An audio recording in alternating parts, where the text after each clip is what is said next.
Enter meeting ID 891-065-18448. When the item that you would like to comment on is being discussed, press *9 to let us know you would like to speak. You will be called upon by the last 3 digits of your phone number. After you are called upon, you may press *6 to unmute yourself. For those who are attending this meeting in person and would like to provide public comment, please fill out a request to speak form and turn it into the secretary. All speakers will have 3 minutes to speak. I will alert you when your time is up. Moving on to public comments and non-agenda items. Secretary, does anyone wish to speak? If you are attending this meeting in person and would like to comment on non-agenda items, please fill out a request to speak form and turn it into the secretary. If you are participating via Zoom and would like to comment on non-agenda items, please select the hand icon and unmute yourself.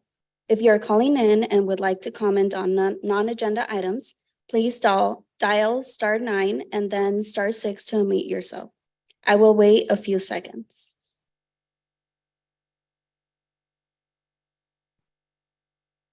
Chair, we do not have any speakers. Thank you. Moving on to consent calendar. Is there a motion to approve item A, minutes from December 14, 2022, item B, excused absences, and item C, receive and file annual monitoring report for development agreement number 2018-2 between City of Santa Ana and Main Place Shopping Town LLC for the property located at 2800 North Main Street. I move item A and B. Second. I'm sorry, were there 3 items in there? Or? There is 3. Item A, minutes from December 14th. Item B is excused absences. And item C is receive and file annual monitoring report for development agreement number 2018-2 between City of Santa Ana and Main Place Shopping Town LLC.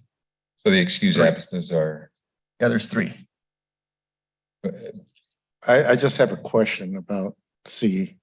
So you were suggesting we pull item C for discussion? Okay. Yeah, I'm sorry. All right. And the excused absences are Commissioner Ramos and Commissioner Pham? Correct. Okay. Secretary, can we please call vote? Thank you. Commissioner McLaughlin, Aye. Commissioner Morrissey, Aye. Commissioner Wu, Aye. Vice Chair Calderon. Aye. Motion approved by majority vote with Commissioner members Pham and Ramos absent. That concludes the consent calendar. Moving on to the business calendar. Item number 1. So we still have to take item C. Yeah. Oh, I'm sorry. I just have a short question regarding item C. This is just a normal annual agreement and report, right? It doesn't change the plan for the main place. Okay. I'd like to move with that item C. Second. Please call roll call vote. Commissioner McLaughlin, Aye. Commissioner Morrissey, Aye. Commissioner Wu, Aye. Vice Chair Calderon. Aye. Motion approved by majority vote with Commissioner members Pham and Ramos absent. Thank you. All right, that concludes the consent calendar. Moving on to the business calendar. Item number 1. This is the time and place for item number 1, abandonment number 2022-1, located on Edendale Court behind properties 1222 South Birch Street and 1226 South Birch Street. Please note, decision on this matter is final unless appealed within 10 days by any interested individual or party. The Public Works Agency will now provide a brief presentation. Does the commission have any questions for the staff? I need to recuse myself. I'm currently involved in a project on this property. Okay. Then there's we need a quorum. We don't have one. don't have a quorum if we don't have. You want to move the item to the end until Do we move Commissioner on? Pham Yeah, gets here? can we move the item to the end? Okay. Okay. Moving forward to item number 2. We'll come back to number 1, right? Yes. Okay. All right, item number 2. This is a time and place for a public hearing on item number 2, conditional use permit number 2003-15 mod 1, located at 3106 South Bristol Street. Please note, decision on this matter is final unless appealed within 10 days by an interested individual or party. Pedro Gomez will now provide a brief presentation. Does the commission have any questions for the staff? Oh, wait, do we wait for that? Sorry. Thank you, Vice Chair. Good evening, fellow planning commissioners. This next item for your consideration is a request for approval of a conditional use permit modification to facilitate the construction of a second drive-through lane at an existing Chick-fil-A eating establishment at 3601 South Bristol Street. The subject site is located on the southeast corner of the Bristol Street and MacArthur Boulevard intersection. The site is zoned general commercial and has a general plan designation of district center. The site is currently surrounded by commercial to the north, south, and west, and surrounded by multifamily residential to the east. Here we have photos of the existing site conditions of the Chick-fil-A. The site is an existing integrated shopping center known as the Bristol Center, comprised of multiple multi-tenant commercial buildings and multiple separate pad buildings. On August 4th, 2003, the City Council unanimously approved several entitlements to allow for a new drive-through Krispy Kreme, after-hours operations, and a zone change to the subject property. The Krispy Kreme establishment briefly operated between 2003 and 2005. In 2005, the Chick-fil-A started occupying the building. The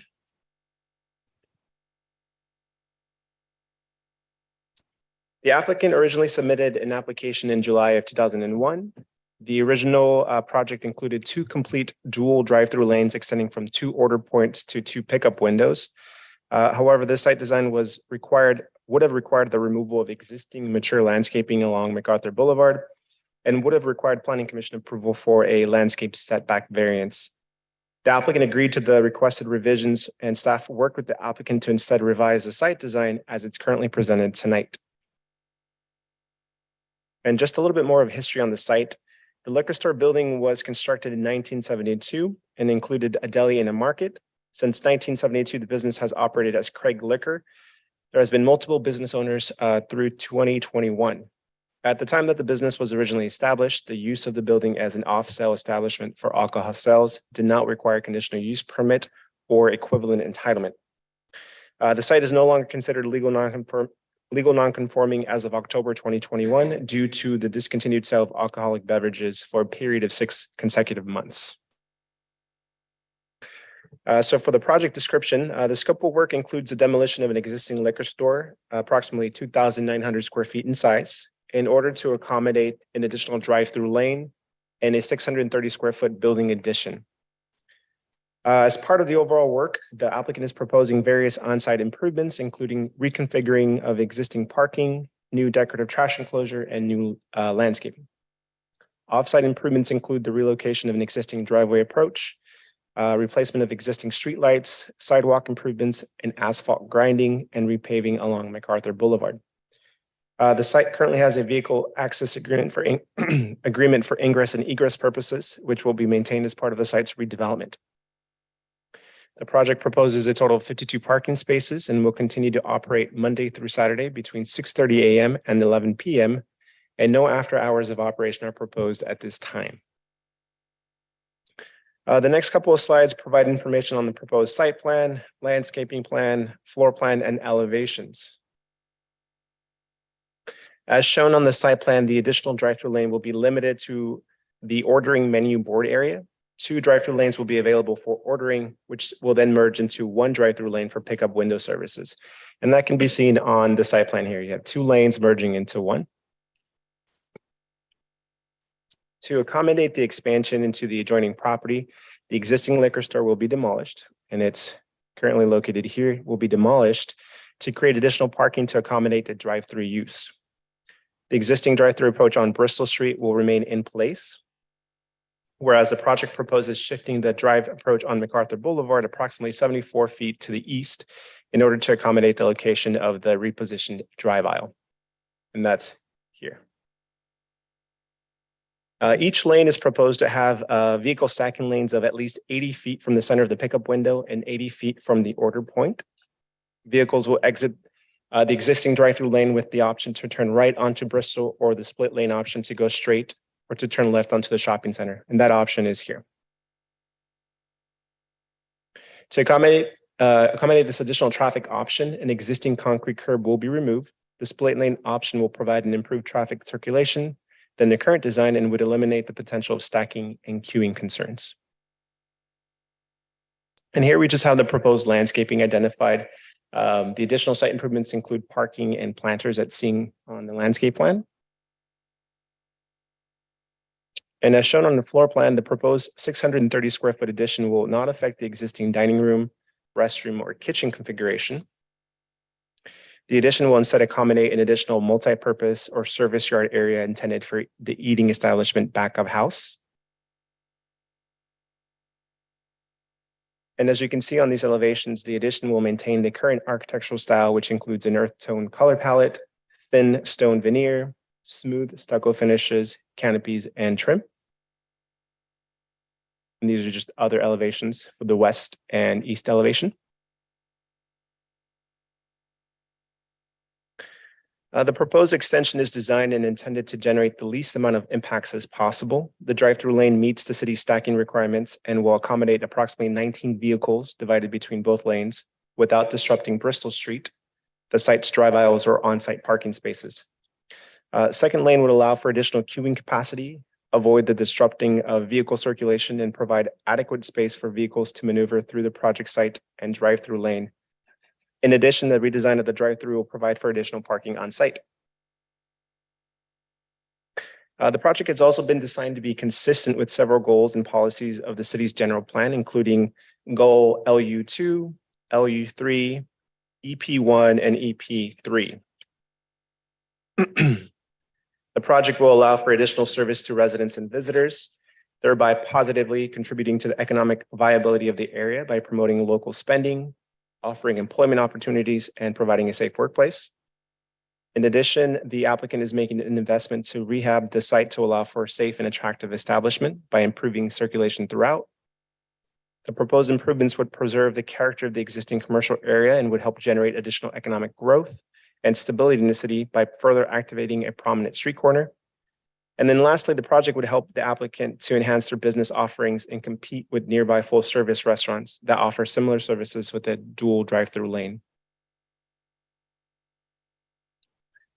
As previously mentioned, the City Council adopted a entitlement for Krispy Kreme restaurant, which included an initial study and mitigated negative declaration. This is an environmental document. In accordance with CEQA guidelines, neither a subsequent initial study, MND, mitigated negative declaration, nor an addendum is required for the project.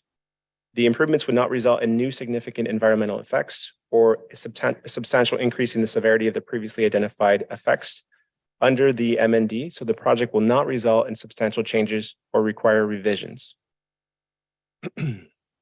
Therefore, in accordance with CEQA, the recommended action is exempt from further review under section 15301, based on the analysis and notice of exemption or environmental review number 2002-436 will be filed for this project. Lastly, there is no physical impact associated with the project. And then with that, staff is recommending that the Planning Commission adopt a resolution approving CUP 2003-15-mod as conditioned. That concludes staff's presentation. I do want to note that the applicant is online Zoom. His name is Joey Lai. And if there's any questions, they can be directed to him or myself. Thank you. Thank you, Pedro. Does the commission have any questions for staff? I don't have any questions. Just a quick question. What's the stacking on the Chick-fil-A down on 17th and Tustin? When we did the approval of that along with the In-N-Out, it was like 30 cars, 35 cars. Thank you, Commissioner. The entitlement process for that one was done entirely under the county. And so the city didn't have the review for the site design for that one until we annexed it. It was already done. So I wouldn't be able to tell you the exact stacking. But if I had to take a guess, it would meet kind of our current standards, probably about 80 feet from order point to window. If I recall, at that time, one of our staff did work with the county staff to coordinate reviews so that at the minimum, it met some of our standards. So without knowing for sure, I would say that, yes, it does meet our standards.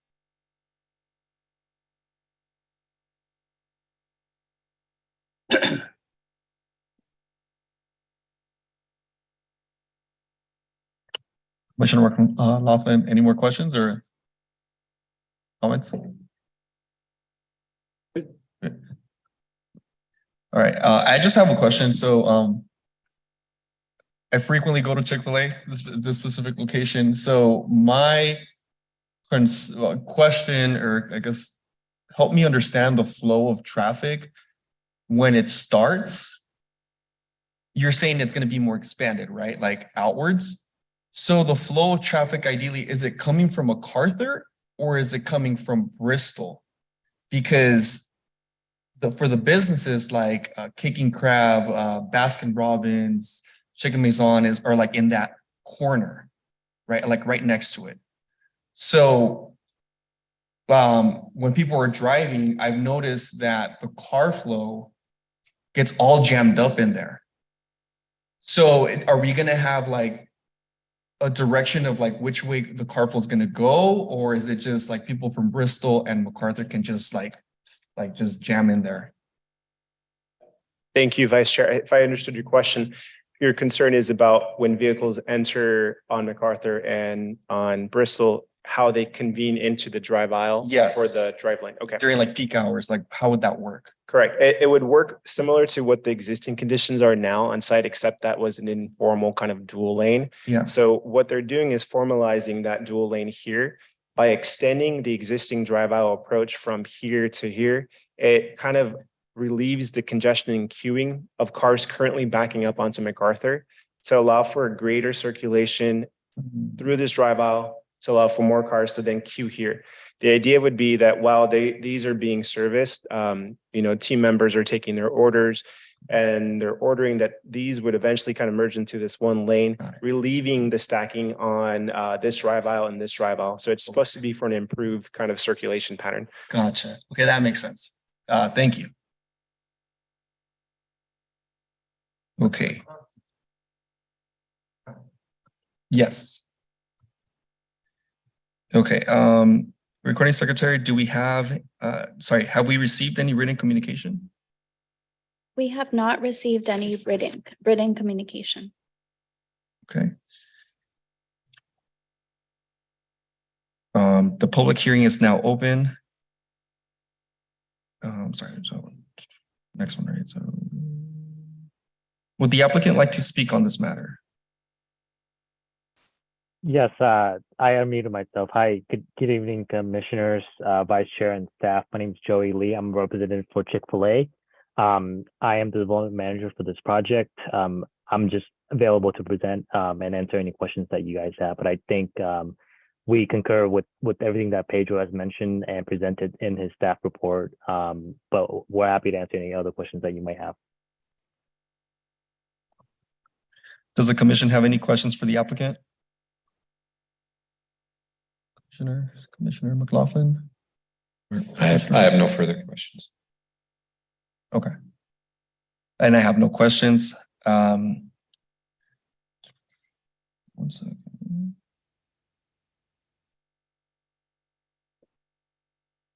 Given that there's no, sorry, we do not have any questions, we're going to move forward. The public hearing is now closed. Is there a motion to move forward? Vice Chair Calderon, the comments from the public section. What are you looking at? Well, the public hearing is now open right here, right? Right.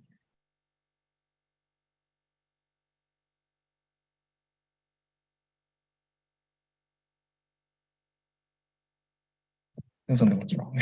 All right, we will now take comments from the public. Secretary, do we have any members of the public that would like to comment? If you're attending this meeting in person and would like to comment on this item, please fill out a request to speak form and turn it into the secretary. If you're participating via Zoom and would like to comment on this item, please select the hand icon and unmute yourself. If you're calling in and would like to speak on this item, please dial *9 and press *6 to unmute yourself. I will wait a few seconds. Vice Chair, we do not have any speakers. Thank you. Seeing that there's no speakers, the public hearing is now closed. Is there a motion? The commission?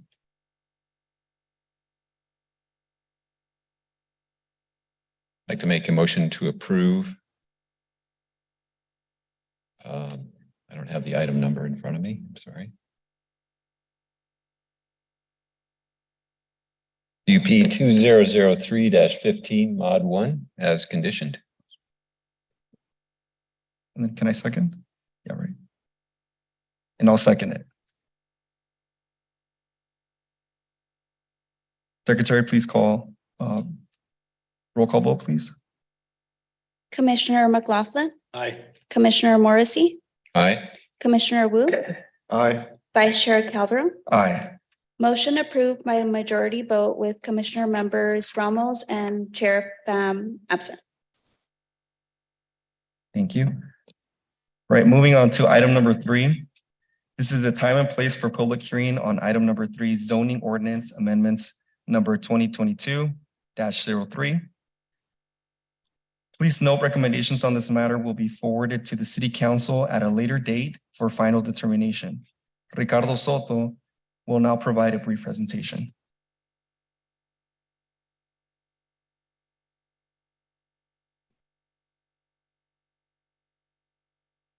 Good evening, members of the Planning Commission.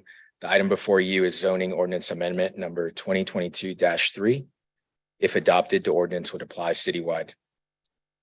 The ordinance will amend various sections of the zoning code related to family daycare, regional plan sign programs, massage establishments, conditionally permitted uses in the professional zone, retail uses in industrial zones, trash bin enclosures, urban lot split and 2-unit development standards, noxious uses, definitions, electric fences, permit requirements for light processing facilities, and synthetic turf standards. As you may remember, these items were discussed at a prior work study session held with the commission in September.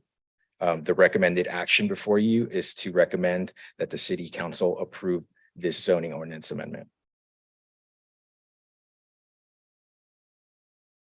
A little bit of background: the proposed updates are necessary to keep the zoning code consistent with state law, be responsive to changes brought on by the COVID-19 pandemic. And also the proposed changes include items related to addressing environmental justice, which is in line with policies and actions in the recently adopted general plan update. Family daycare facilities. In 2020, a state law went into effect stating that local agencies may not impose any land use requirements or special permits to operate a family daycare facility in residential zoning districts. The amendment would remove existing land use certificate requirements to be consistent with state law and add a new section to explicitly state that this type of use is permitted in residential zoning districts. Regional plan sign programs. Currently, the zoning code allows certain sites like auto dealerships, large cultural and commercial centers to apply for a package of flexible and creative signage called a regional plan sign program. The amendment would expand those opportunities to regional institutions such as hospitals, colleges, and universities, and allow them to apply for this same type of sign permit package. The ordinance also includes the zoning, amending the zoning code as it relates to trash can enclosures. The existing zoning code does not reflect requirements for recycling and organic waste adopted by the state or recent changes to Chapter 16, Garbage, Trash, and Weeds of the Santa Ana Municipal Code. The proposed amendment would bring the standards in the zoning code up to date with state law and make them consistent with Chapter 16.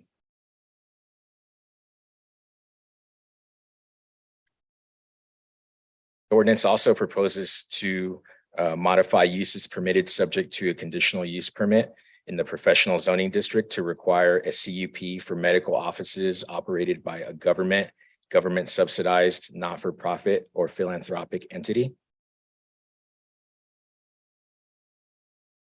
Massage establishments. Over the past 20 years, there have been a number of state law changes related to how local governments can or cannot regulate massage establishments.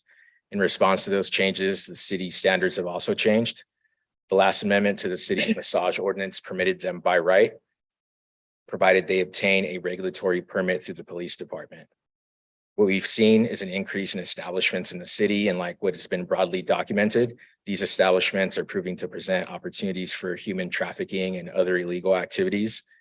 The proposed amendment would require a conditional use permit for massage establishments to allow the city to more closely regulate them, while also continuing to permit ancillary massage uses and chair massage businesses that are located in an open area by right. The ordinance would also add 2 sections to regulate noxious uses. As was previously mentioned, there were a number of action items included in the general plan to address community concerns related to environmental pollution and proximity of certain industrial uses in relation to homes, schools, and parks. Currently, the zoning code does not have any specific requirements for uses that are required to obtain a permit from a regional, state, or federal agency to handle, store, emit, or discharge regulated substances. This amendment would be the first step taken to address community concerns related to pollution and environmental justice, and would require such uses obtain a CUP when located 500 feet, within 500 feet of a sensitive land use like a school, a park, or residential property. It would also require such uses obtain a CUP when a new business takes over or a new certificate of occupancy is required. And the ordinance also includes a provision to address existing non-conforming businesses that violate permitting agency standards or that are repeat offenders, whereby they would lose their non-conforming status and be required to comply with new CUP requirement and current development standards. The ordinance also includes amendments related to various use definitions. Currently, Chapter 41 does not include definitions for counseling services, medical office, or professional business and administrative office. The lack of definitions has created some confusion in the business community as to what uses are permitted in what zoning districts, and the amendment would add definitions for these 3 uses, as well as make clarifying edits to various zoning districts where the uses are permitted to ensure the consistent use of terminology.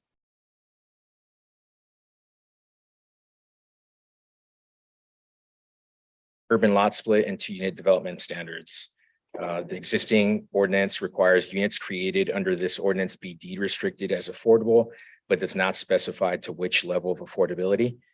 The amendments would clarify that all new units created through provisions of this ordinance be made affordable, and that rental products be deed restricted to very low, and that for sale products be affordable to moderate income households. Light processing facilities. The zoning code currently requires a CUP for light processing facilities in the M1 zoning district, but does not explicitly state that a CUP is required in Article 14 recycling facilities, which also regulates these types of uses. The proposed amendment would include text edits to Article 14 to make it consistent with the M1 zoning district and explicitly state that a CUP is required for light processing. The ordinance also includes amendments to permit and regulate electric fences. State law adopted in 2021 gave local agencies the ability to permit or prohibit electric fences. The amendment would permit these types of fences subject to a minor exception in industrial zones on properties that abut railroad rights of way to provide property and business owners another option to protect their property from theft and vandalism.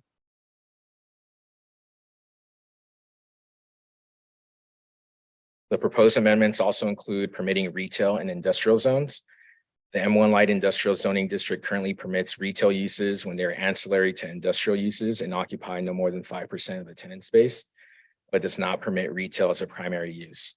The amendment would permit retail as a primary use in industrial zones where a property fronts an arterial street. This next item, change in use parking exception, directly relates to permitting retail uses in the M1 zoning district. The zoning code currently permits a change of certain uses within existing buildings without the need to provide additional parking spaces when the tenant space is 2,500 square feet or less. The proposed amendment would extend that flexibility and facilitate the change of use in existing industrial centers that front arterial streets when a retail component is 50% or less the size of the tenant space. The retail component exceeds this percentage, the site would be required to provide off-street parking as applicable to retail. Lastly, the proposed amendment would include synthetic turf as a permitted material and require its use comply with landscape guidelines that establish thresholds for permitted coverage and installation. The proposed amendments are intended to keep the zoning code consistent with state law, to establish and continue to uphold high quality development standards, and to make the zoning code more user-friendly to both residents and the development community. The proposed amendments are consistent with the general plan policies related to compatibility between land uses, environmental justice, maintaining a diverse economic base, exploring flexible parking options, and sustainability. This project is exempt from CEQA. As such, a notice of exemption will be filed upon adoption of this ordinance. Staff recommends that the Planning Commission recommend that the City Council adopt an ordinance to approve zoning ordinance amendment number 2022-3 to amend various sections of chapter 41 of the Santa Ana Municipal Code. That concludes my presentation. I can answer any questions that you have. Thank you. Thank you. Does the commission have any questions for staff? Commissioner Wu? Ricardo, in regards to noxious fume, the issue cannot be taken out on area-wide basis. It needs to be examined on a specific I'm trying to say we can't retroactively remove toxic fumes. We could try to examine that as businesses apply for businesses, right? And whether the zoning is compatible, right? And because the past zoning place a lot of these industry close to residential area or in poorer parts of town, I think that's been a concern, okay? And I'm not trying to read more into our update, but I'm trying to also respond to the way public perception might be in reading it, that we have an opportunity to eliminate it. And I don't think that this is what your intent is, right? You're just intending to update and say in industrial zone, these are the uses in it. That's correct. So what this would do is if the use is listed as one of the uses that are affected, if you are required to obtain a permit from a federal, state, or local agency to emit or discharge any kind of component into the air, compound or material or chemical, this would apply to you if you're within 500 feet of one of the sensitive land uses. You'd be required to obtain a CUP at the moment that the business changes hands, or that you are required to obtain a new certificate of occupancy for some reason other than a new business name, which may be when someone tries to expand their business use.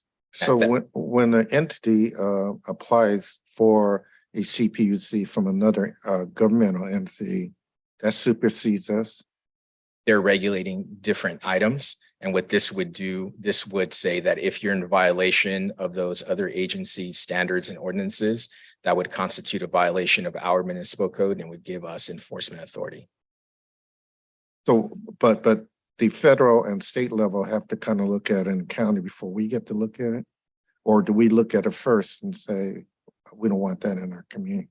I'm just trying to get my head. Kind of like clear a as the process. two-pronged approach. So first, we would say, if you're one of these uses that require one of these permits, if you're within 500 feet of one of the sensitive land uses that are listed, it would require you obtain a conditional use permit. Okay. The second part being, if you're already in operation and you are violating those other agencies' ordinances pertaining to how you can process or regulate or discharge those chemicals or compounds, then it would constitute a violation of our code if you meet one of the thresholds that are established in the proposal. And then it would give us enforcement authority to then require those property owners or businesses obtain a CUP and lose their legal nonconforming status. Thank you. My other question is regarding retail in a M1 zone. Does retail include renting out space? Like you're operating a business, say like a photography office, but you're renting out also space to take pictures for models. Or currently, I think in order to do that, they may have to have a restaurant as an anchor business. So I'm just wondering if the update changes any of that. So there's a different use. I'm not sure if this is what you're speaking of. That's like a Right. photography, video studio or production facility that Right. would be allowed in the industrial zone. That wouldn't be considered retail use. But if it's something like, say, for instance, where someone's offering a service for like Santa Claus or Christmas or holiday photographs as like a service retail use, like what you would see at a mall, that would be considered like a retail use. That would be considered retail use. Right. Okay. If they were renting it out for a bachelor party, that would be event, which needs a restaurant as an anchor, right? Yeah, if someone's having like an event space, like for a banquet facility or something like that, that would not be covered under retail use. Okay. Thank you very much. Thank you, Commissioner. Commissioner Morrissey? Yeah, I have a couple questions. I think my first question was along the same lines as Commissioner Wu's, but all related to that. So my understanding is that a business that's emitting, as part of their business, they emit hazardous or toxic airborne particles. They will have to get a permit if they have some sort of trigger mechanism like a addition, or that they're required to get a CUP for some reason. At that point, we can regulate it. But what about businesses that are currently emitting these particles right now? And is there a complaint process through which the city can take some action, or what about existing businesses that are? So the second part of the update captures the existing non-conforming businesses where they may be operating and have a license from a federal, state, or regional agency to emit or discharge these types of compounds. If they violate those standards that are in place at the state, federal, local level, or regional level, I should say, it would mean that if this is adopted, it would be in violation of our code, that they're violating those other state agencies, ordinances, and rules. That means we would then be able to code enforce them at that point. But how do we know if they are violating those codes? Those agencies have a system by which they can receive complaints from the community, and also where they monitor the different inspections that happen on these businesses that have these permits that demonstrate whether they're in compliance, whether they've had violations, the number of violations, and when they were, and whether they've been abated or not. So if someone has a concern, do we have something on our website that refers them to a phone number or something they can call to lodge that complaint? As part of our environmental justice initiative, we have started, and it's actually up now on environmental resources that connects residents to the various agencies, US EPA, South Coast Air Quality Management District, DTSC, and so forth, and other agencies that do regulate the use of different types of chemical emissions. Okay, thank you. going through code enforcement, or is it something in addition to, or an alternative? It's a part of planning under the section neighborhood environmental NIES. Neighborhood initiatives and environmental services. Who's enforcing that? Well, the enforcement is working through with our code enforcement. Well, it is, it's code enforcement, basic. It's a combination of code enforcement and planning. We have to identify the issues, working with the information forwarded to code enforcement.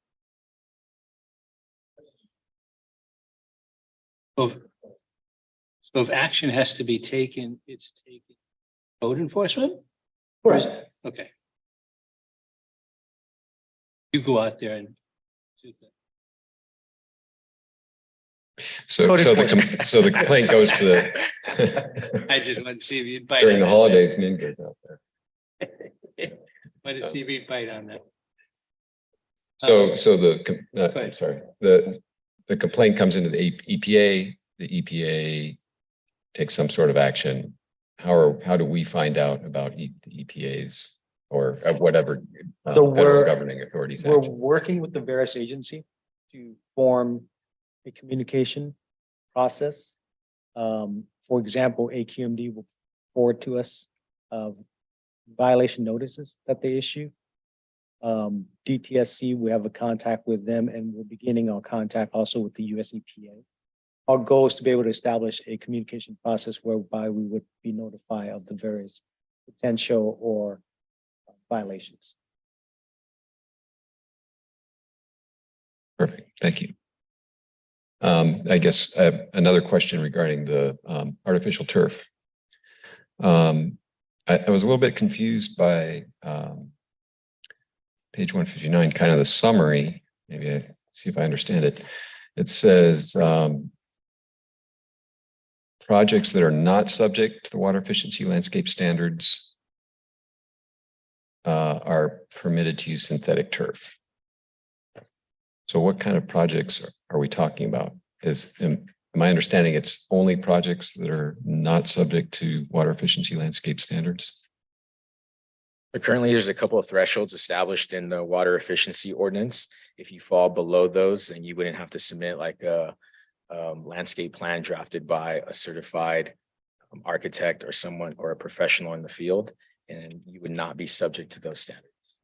But let me look at the section that you're referencing. I believe, are you referencing the staff report? It's the staff report, so it's not. I don't know if the resolution is written that way. The staff report says it's amending section 41-609 to permit use of synthetic turf for projects that are not subject to the water efficiency landscape standards. So the two reference sections discuss or list approved materials. So if you're a project where the water efficiency landscape standards is not applicable to, you would be needing to comply with those two sections. And since those sections do not list synthetic turf as an approved material, currently there's no mechanism in place that says that synthetic turf is allowed for that type of project. So that's like the first step that this would say that this material is an approved material for that type of project. Okay, but projects that are subject to water efficiency landscape standards can still use artificial turf under the current regulations. Right. Okay. And then the actual type of turf we're using and the installation is governed by the planning guidelines put in place by the director. I guess my concern is, artificial turf can run the gamut from, the cheap stuff to the really nice type of turfs. So what kind of guidelines do we have in place to So currently the make sure we guidelines get require, quality, sorry. make sure we get a quality turf in there? So currently the guidelines do just that. They specify what type of base material needs to be installed, the length of the synthetic turf blade, what type of material. I think it's like 1.25 inches, if I remember off the top of my head. And then how it should be installed. And then also of the required landscaped area, what the percentage of that can be synthetic turf. Okay. Thank you. No further questions.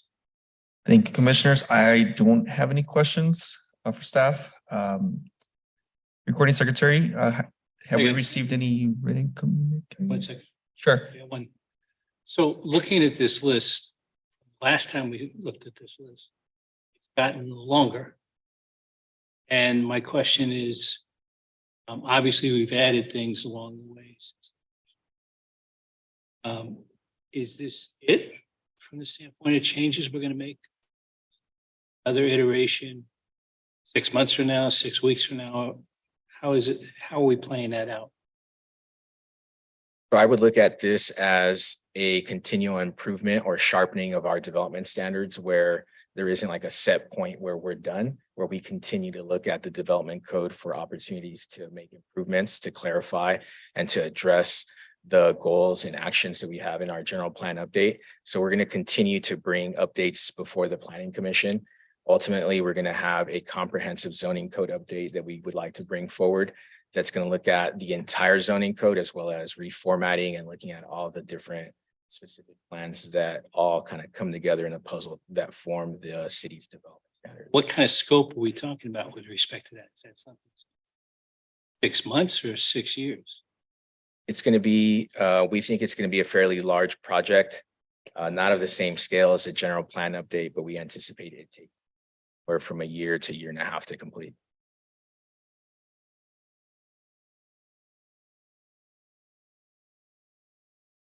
Any other commissioners have any final questions? Nope, see none.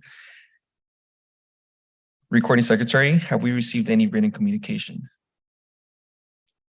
We received one comment, and that comment has been distributed to the commission and has been posted on the website. Thank you. The public hearing is now open. We will now take comments from the public. Secretary, do we have any members of the public that would like to comment? If you're attending this meeting in person and would like to comment on this item, please fill out a request to speak form and turn it into the secretary. If you are participating via Zoom and would like to comment on this item, please select the hand icon and unmute yourself. If you're calling in and would like to comment on this item, please dial *9 and press *6 to unmute yourself. I will wait a few seconds. We do not have any speakers. Thank you. The public hearing is now closed. Is there a motion to move forward? I'll make a motion to approve item 3 zoning ordinance amendment number 2022-03 as conditioned. Second. We have a motion to move forward by Commissioner Morrissey, second by Commissioner McLaughlin. Secretary, please call roll. Commissioner McLaughlin, Aye. Commissioner Morrissey, Aye. Commissioner Wu, Aye. Vice Chair Calderon. Aye. Motion approved by majority vote with Commissioner members Ramos and Chair Pham absent. Thank you.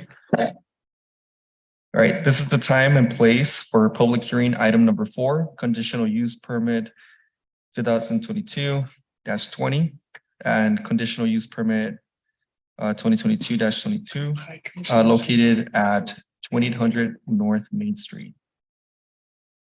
Please note, staff and the applicant have requested that this item be continued to a later date. Continue to a date uncertain. Is there a motion to continue this item to a date uncertain? Motion. Motion by Commissioner McLaughlin and I'll second. Yes, we're continuing this. I'll second that. Okay. All right, Secretary, please call roll.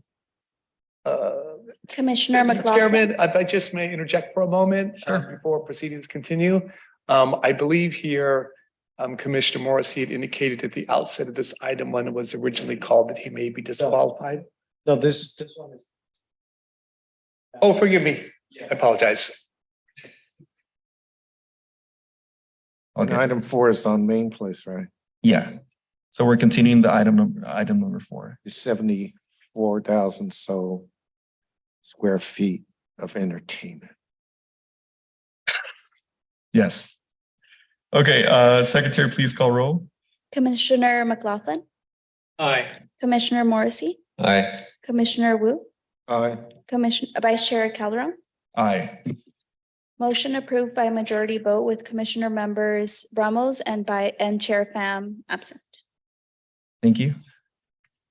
And then we're continuing item number 1, correct? Chair, if I may request a brief recess at this time, Sure. for us to be able to see if we can attempt to get a quorum. Okay, Thank you. sounds good. All right, we are going on recess.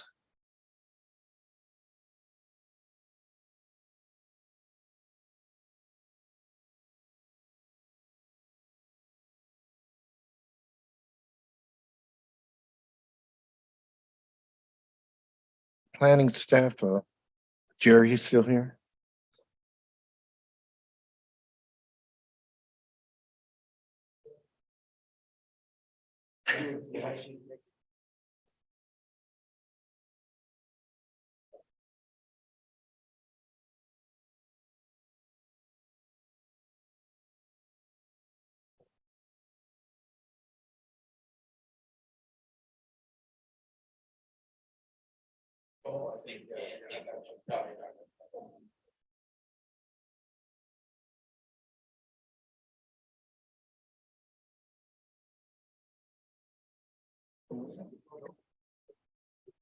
Yes. Yes.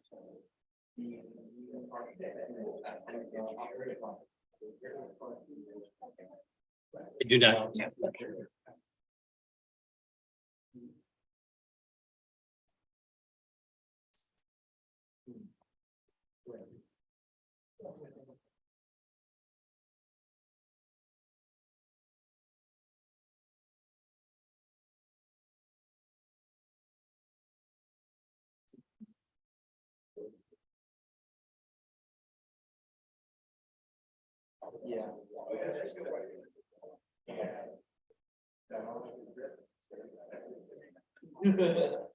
But didn't it say what it was going to be like?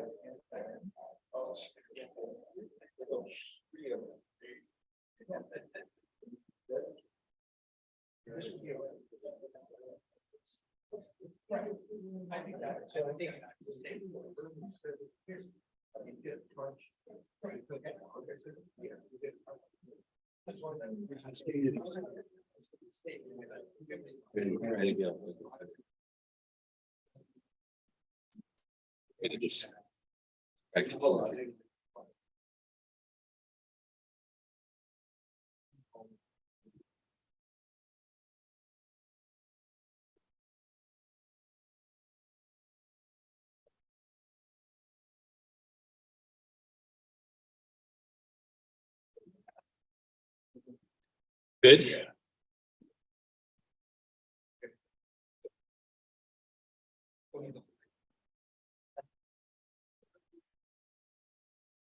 Okay.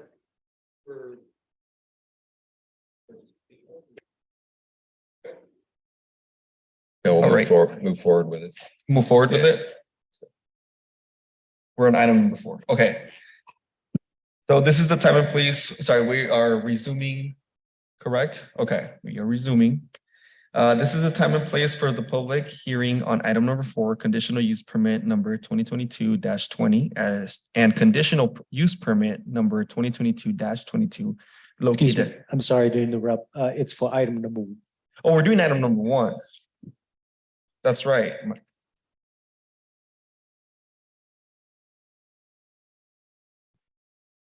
Thank you for that.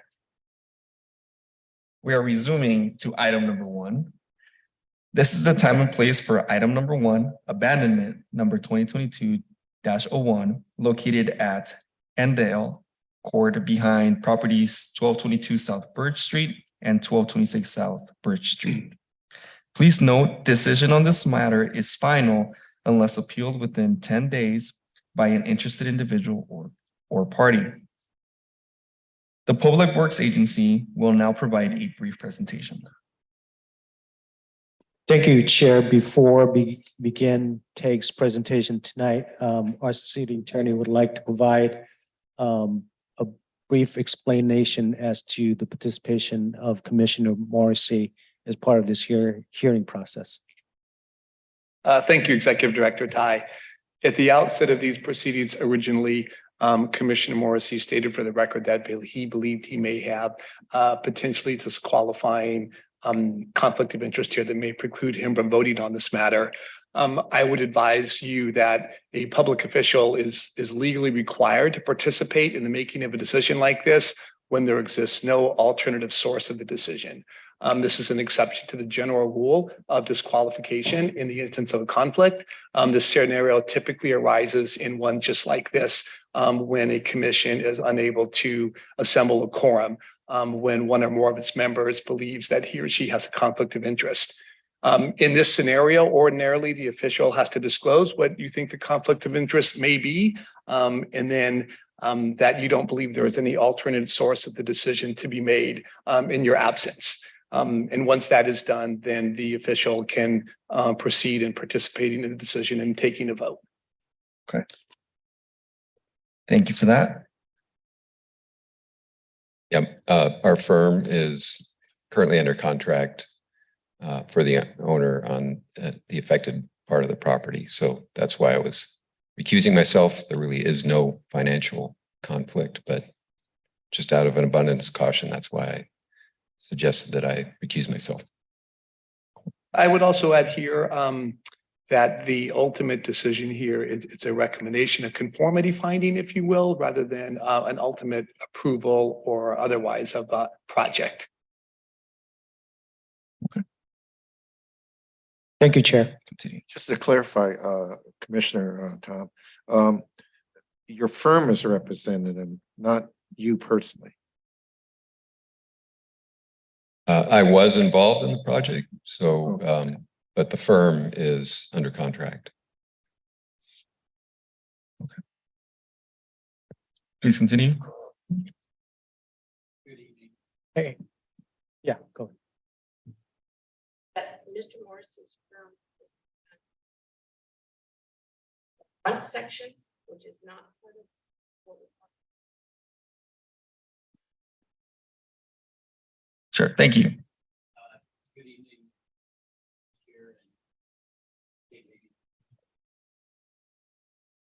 Thank you. Thank you. Good evening, Vice Chair Calderon and members of the commission. I'm Tig Higgins with the Public Works Agency. The item before you is a vacation of a small segment of Edendale Court. And one also important clarification, the applicant listed in the staff report is not the actual applicant. The applicant is the city. The city determined this vacation of this 45 feet portion of Edendale was in our interest.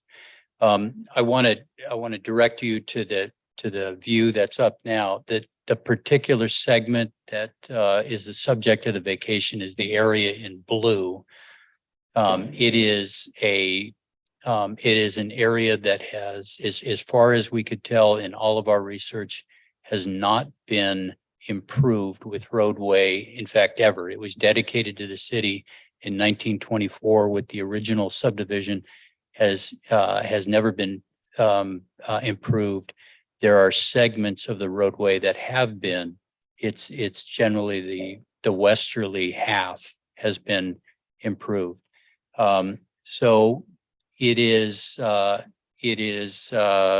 item before you is 2201 general plan consistency for Edendale Court vacation. It's behind the properties at 1222 and 1226 South Birch, and it is the action would be a finding of conformance with the general plan. On the next slide, the area just on the very eastern edge of or western edge of what is shown as parcels 3 and 4 is the area to be vacated. It is within the physical property, the fenced limits of those two properties, 3 and 4, which are 1222 and 1226 South Birch. The next photo, the next slide. Sorry, can I stop you right now? I see, Chair Balfam is, present. For the record, can we, announce that he's present here? Thank you. Thank you. Please continue. Thank you. In the photos that you see there, the area that we are speaking about is actually beyond, it's not just beyond that chain link fence. It's actually beyond the wooden fence that's beyond that. So if you look on the photo at the left, you see the chain link fence and then an area of an open area, kind of a vacant lot. That is actually not the segment that we're talking about vacating. We're talking about vacating an area that's even beyond that. And I'll go back 2 slides so you can see. Again, it's further east where we're actually vacating. It's an area at the very east end.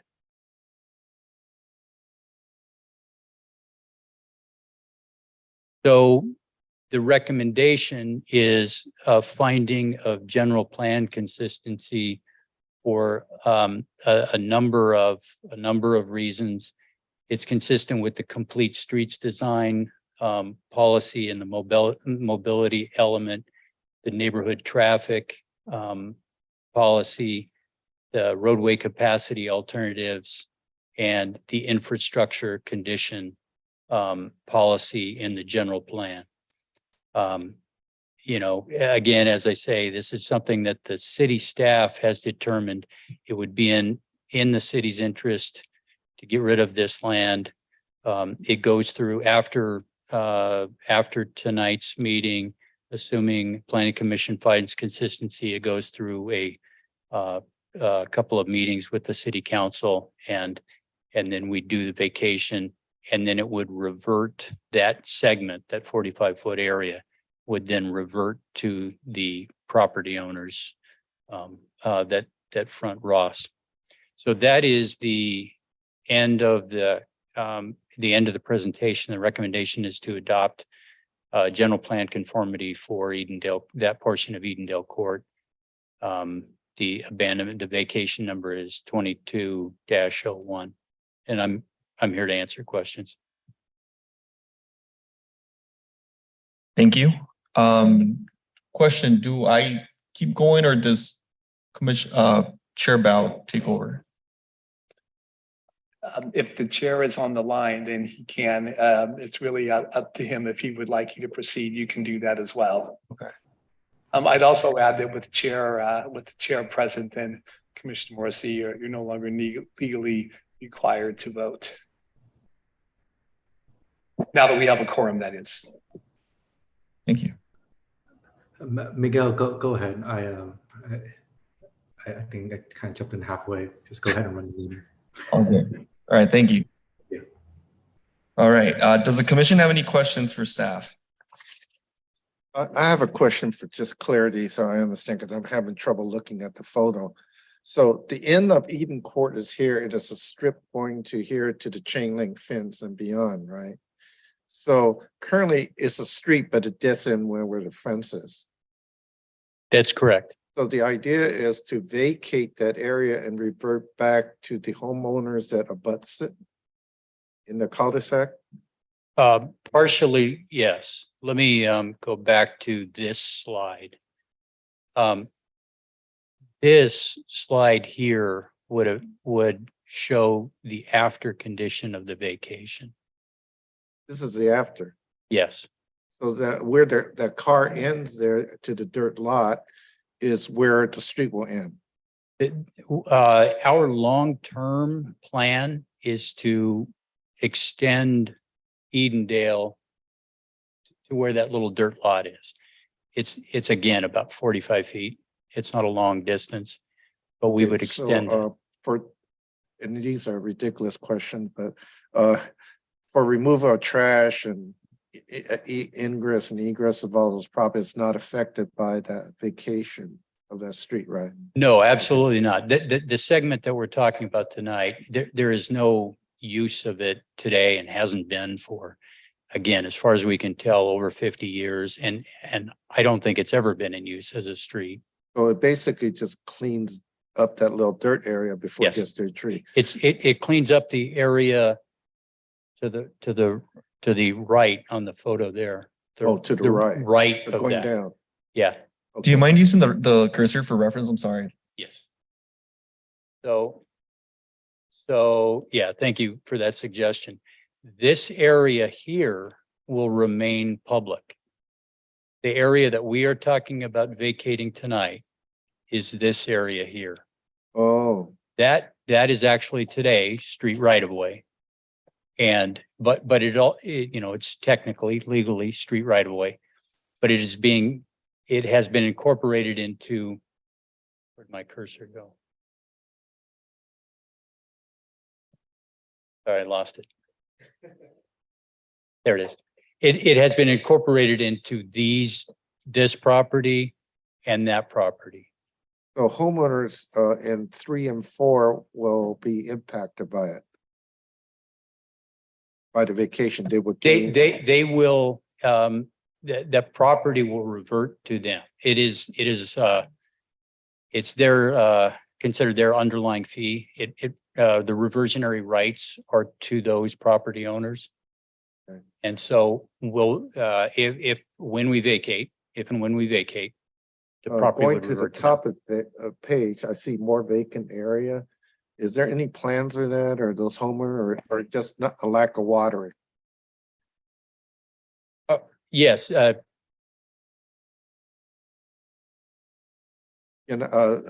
the top above that red line there where your arrow was. I'm just curious, is there any other possibility of sandwiching some more development or someone's going to ask later on down the line?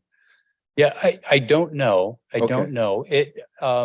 I can tell you that the discussion we had where we were saying this, there it is. If this area is improved, then, and we don't plan on vacating this space in here. Lost it.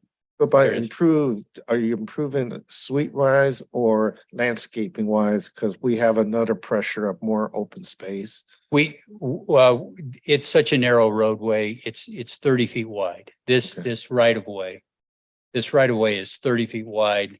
And all we can squeeze in here is it's a 5 foot wide sidewalk, 5 foot wide sidewalk, and then 20 feet of curb to curb. And so we would extend that to there. That would allow for access to this lot, which is otherwise, I mean, it's physically landlocked today. It's not legally landlocked, but it's physically landlocked. So Thank you. You answered my question.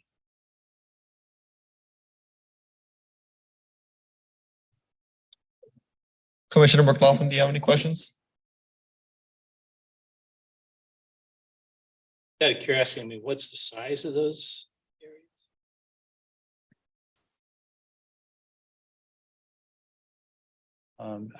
I believe, Commissioner McLaughlin, I believe each of these, so it's 20 feet by around 45 feet. So that's 900 square foot on each of those halves.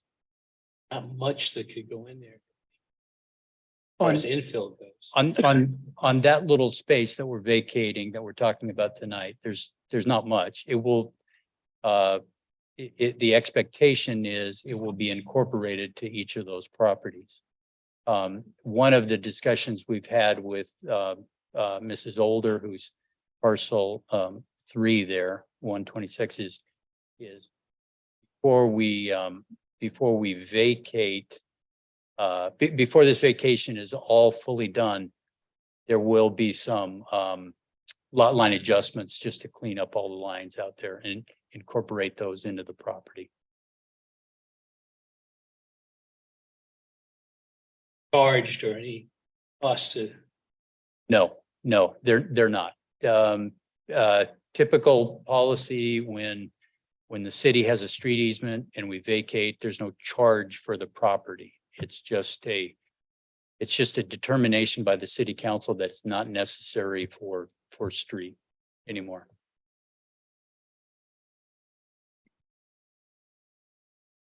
Okay. I'm gonna ask a very similar question because I'm having trouble, I'll be honest with you. So I'm looking at parcel number 3. Okay. And I see that the line okay, so I'm starting off of Birch, heading towards Ross, right? So all of that lot is there, so where the number 3 is at. And then I see 3 boxes. 1, 2, 3, right down the middle, right? 1, 2, 3. So number 3 is getting half of the box on top and and then the whole entire box, the middle one, correct? No, I will tell you what, the area that we're talking about tonight to be vacated is this portion right here, Got it. Okay. outlining there. So 3 is the middle one and then that entire big section, correct? The So I'm gonna step in. So Okay. what I'm getting is this is all of theirs, correct? Or does it stop here? Or does it stop here? Well, there are a number of parcels there. It's under ownership by one person. All of this. Yes, Okay. yes. And then this is gonna remain the same. That will remain. There will be some lot line adjustments to be done, some consolidation of the lots to clean all those parcels up, because there are some landlocked parcels, meaning they don't have direct legal street access. It just seems like it's like a waste of space, technically. So why don't we just expand it all the way? Expand the length. That of the red street. line to where the turf is at. I mean, where it ends. That go little left. So that red line, just close it since it's gonna be like not being used. Yeah, well, again, the city's, the staff's plan is to extend Edendale to Okay. here, including this space. Okay. And that would then provide physical access. You That's mentioned waste, it would provide physical access to this parcel. Okay. That's the idea. Okay. Okay, I got it now. Yeah, okay. I understand now. Thank you for that clarification. You're welcome. I got it. Okay, Commissioner McLaughlin, last call. Any questions? Is there any intention of having access to that?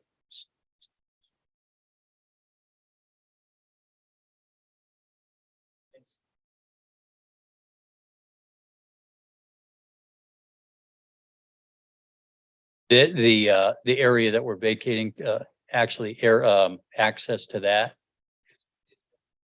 I don't think that that's the plan. Yeah, I don't think that's the plan. That space being incorporated into the property on Birch, and, the properties on Birch wouldn't need access back there. The property that does need access is, those currently landlocked parcels. But yeah, I haven't heard any discussion about there being access to that space back there. Okay. So potentially a house can settle in there, correct? Be kind of tight based on. Oh, based on, that's right. 'Cause Yeah. it's as well. That's right. Yeah, that would be relatively difficult there. I mean, I think the long-term intention would be to be able to make this property developable. Yeah, and so that's why the city is interested in just extending Edendale and improving that space there.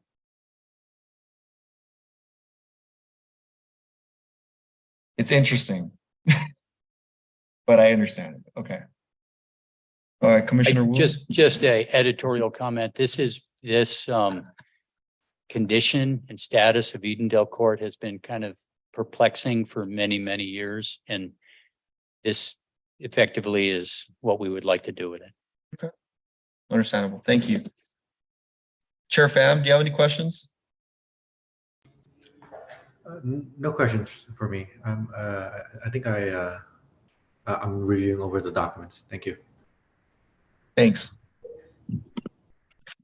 Vice Okay. Chair, if I may just interject, at this Sure. point, you do have a quorum and Commissioner Morrissey has opted to recuse himself. And so he has been out of the room beginning the discussion.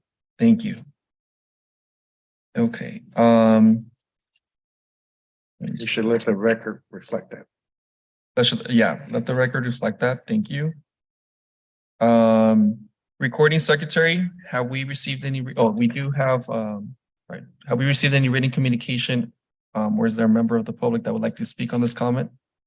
Would like to comment on this item?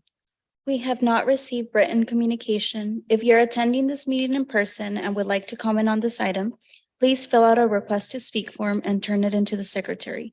If you are participating via Zoom and would like to comment on this item, please select the hand icon and unmute yourself.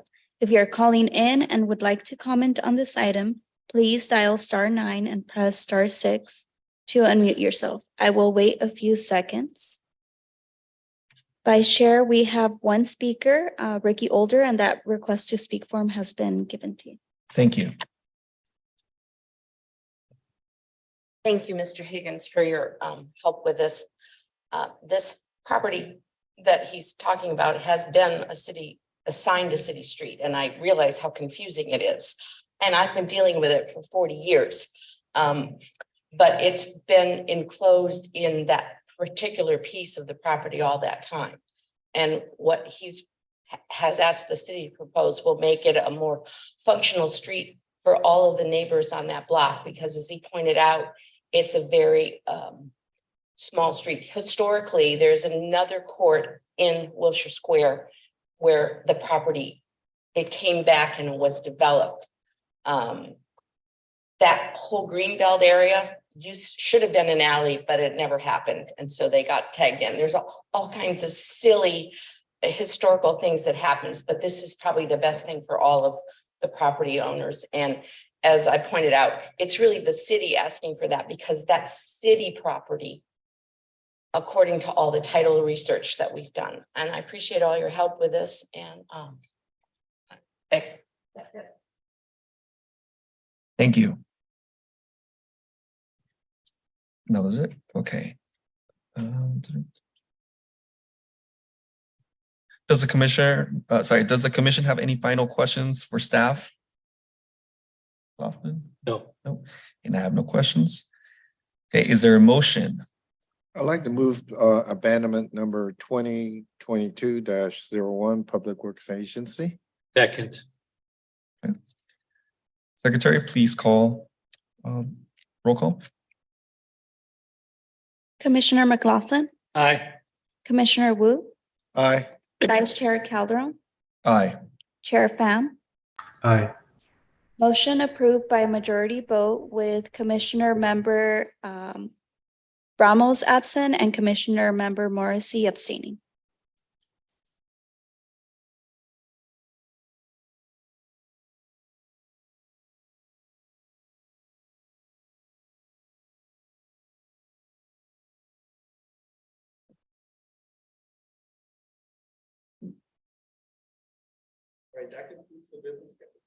That concludes the business calendar. Moving on to comments.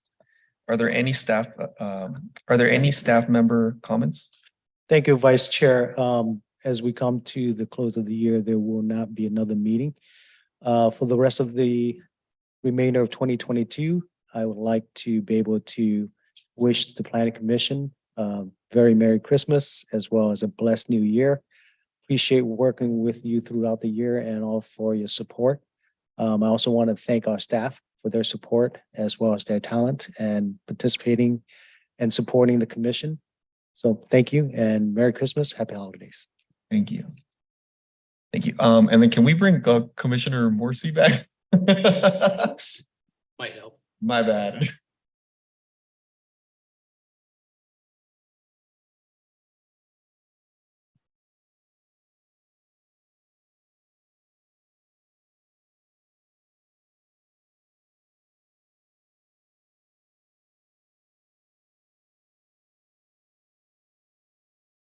Welcome back.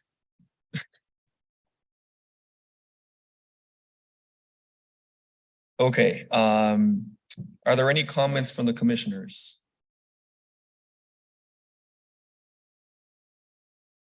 Yes, I do have a couple comments.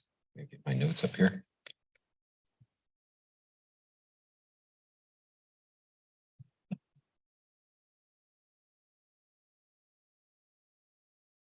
Oh, commissioners, go ahead. Yeah, I recently, Barack Obama spoke at the National AIA Convention, and it kind of related to what we've been doing here on the Planning Commission last year. He spoke about numerous things, but focused a lot on housing equity and low-income housing. And I think the point he made that really kind of got me thinking and resonated was how some of the laws we make can actually work to the detriment of housing equity in an effort to create affordability. And I think kind of see that sometimes, and the potential for that in the bonus, the density incentives that we offer developers. Sometimes that can lead to really high density that comes at the expense of open space. So there's always this interplay between open space and density. And I think the way to deal with that is really, I think I mentioned this before, is look into a research-based solution. Kind of let us know, how much is open space worth? How much health benefit does that give us into the future? And, kind of amortize that across the future of the project. And that can help us push back a little bit. Because I think the density bonuses are kind of a haphazard way. Sometimes, a lot of times it ends up okay. Other times, who knows what's going to happen. So it's kind of my comment on it. I thought it was really interesting that Barack Obama was the speaker at the AIA convention. So he's actually wanted to be an architect at one point. So it's really eager to speak. I think the other finally, I'm not sure if I'm going to be here next month. My council member was not elected, so just wanted to say I enjoyed working with all you guys. I don't know what the future holds, but I really learned a lot from fellow commissioners and staff. I think we accomplished a lot, so really enjoyed my tenure here up to this point. So not sure if I'll be back next year. And want to wish everyone a happy Christmas, happy holidays, happy New Year. Commissioner McLaughlin? Just like to thank staff for everything that's been done this year. I know you guys have gone through a lot of changes and come on board, people have left, but you've always tried to do the best to get everything done in a timely fashion. And I think with the fact that we were able to get the general plan in place by this year, that probably took a lot of weight off of everybody's shoulders. And we appreciate everybody for what they did there. Just want to wish everybody a happy and safe holidays, and back in January. Thank you. Thank you. Commissioner Wu? I also want to thank staff at every level for your courtesy, your information, and when our questions are not too clear, because we're struggling with understanding, and you guys been working with it for a while. I think we have a lot of challenges ahead of us in next year, mostly to do with the economy and how we could make things more equitable in some neighborhoods and others. Part of the challenges is that some of these things are beyond the control, what we can control. What we can control, you put us ahead of the curve than what I've seen in other cities that are facing some of the same issues. Also, I want to say to Commissioner Tom, it's a pleasure working with you. Hate to see you go, but the forces of the people changes with election. I think though, we also need to kind of look at our attendance, I don't know how it is monitored or what happens there, but it'd be nice to have some consistency in terms of our participation. You guys are always here, so and I would also like to invite when we have those APA California meetings, that more of us should go. It is really an eye opener talking to other commissioners from other cities. We think we have problem. We're in the middle of the quicksand, but you should hear what those guys in other cities have to face, and also especially with some of the state regulation and so forth. Plus, I've been meeting staff in the planning division at different levels, from neighborhood improvement and all that. And we got some good people at all levels. I'm also meeting new people. I like them very much, so I hope that we could all grow well together. So happy holiday and keep up the good work. Thank you. Chair Pham. Thank you, Vice Chair. I'd like to wish everyone a happy holidays. I'd like to thank you, Vice Chair, for taking on chairing the meeting at such a last minute. And then also Commissioner Morrissey, thank him for his, him serving as chair as well in the previous year of his great service. Again, who knows, we might see you again. So again, I'd like to thank you everyone for committing their time. I know that it's it's something, it's an act of service to commit your time to your community and to provide your own insights in the Planning Commission. So I'd like to thank all the commissioners for spending their time in the afternoons to engage in their civic duties. And I'd like to thank your staff for all your guidance along with the expert presentation of the issues and being able to walk us through all the complicated items that came before us this year. And happy holidays, and hope everyone has a safe Christmas and New Year's. Thank you. Thank you, Chair Pham. All right, my final comments. Thank you everybody for listening. Me take over the meeting. It was a great experience. Commissioner Morrissey, it was a pleasure meeting you. I hope to see you soon. This is going to be the last time. City staff, thank you so much for all the hard work you guys do. And most importantly, the work on Main Street, it's going really well now. My suspension was killing me on the car. So, I'm happy to see the improvements that are happening on Main Street. I see it coming alive. And I live 2 blocks away from there and I constantly drive through it. So I'm happy to see the improvements, and happy to hear also fellow peers and colleagues from different cities who are constantly talking about them visiting Santa Ana and how lively it is. So I'm happy to see and report to them the projects that are coming to be, we're going to be a really good city. So I'm really optimistic. I'm happy to be here. And one of the things, with good, I also want to share a couple of concerns that I have with Main Street as well. I do see a bunch of vendors from different cities being posted up on these taco stands, literally on the sidewalks. That's becoming a big issue. And I know Commissioner McLaughlin, you brought it up last time, and it's getting pretty out of control. So I'm hoping to see, we can have conversations about that to regulate it, because it is getting pretty crazy out there. Well, we have a new county supervisor for our district now. Yeah, That's right. We should meet with him. yeah, definitely. And then and it goes beyond that too. I've seen houses as well post their taco business. Parking's already an issue in residential areas. I'm talking about Orange Street specific. I see houses do their taco business, or they're selling food, and it's getting pretty bad. And then as well as food drives, which I thought it was interesting. I reported it, and we'll just see what happens from there. Just wanted to bring it up to everyone's attention. With that said, happy holidays, Merry Christmas and Happy New Year. Wishing everybody good health.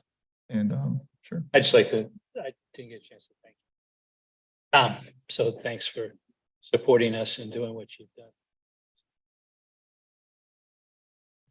All I heard that might become build something that could be a possibility for you, but fingers crossed, and your toes and a few other things. There you go. All right. With that said, this meeting is adjourned. The next meeting on December 26, 2022 and January 9th are canceled.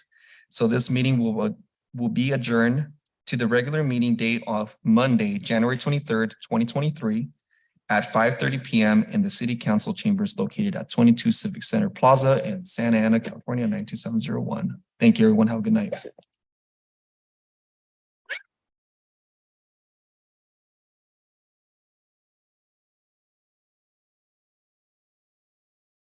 January